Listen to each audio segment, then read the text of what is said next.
Hey everyone and welcome to my mini blog. এই সপ্তাহের রবিবারটা অন্য দিনের রবিবারের থেকে ছিল একটু আলাদা। আজকের দিনটা বেশ ব্যস্ততার সাথেই শুরু হয়েছে। ঘুম থেকে উঠেই আমরা বেরিয়ে পড়ে যাচ্ছি হলো মেনলি গ্রসারি শপিংয়ে। দেখো বাজে মাত্র 9:45। মানে কি আর বলবো বলো, সকালবেলা রবিবার দিন যেতে হচ্ছে আমাদের গ্রসারি শপিং করতে। চলে এসেছি মেট্রোতে, এসেই ঝটপট করে যা যা লাগবে সমস্ত জিনিসপত্র নিয়ে নিলাম। আর মেট্রোতে হাঁটতে হাঁটতেই অর্ধেক এনার্জি ওখানেই চলে যায়। আর শেষমেশ মনে পড়েছে কোনো একটা জিনিস আমরা নিইনি, তো অমিত গেছে ওখান থেকে আনতে।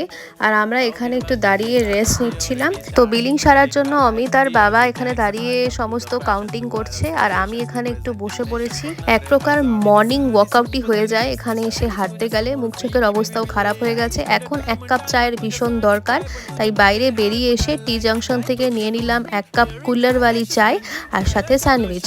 এইসব খেয়ে আবারও পাড়ি দিলাম বাড়ির উদ্দেশ্যে।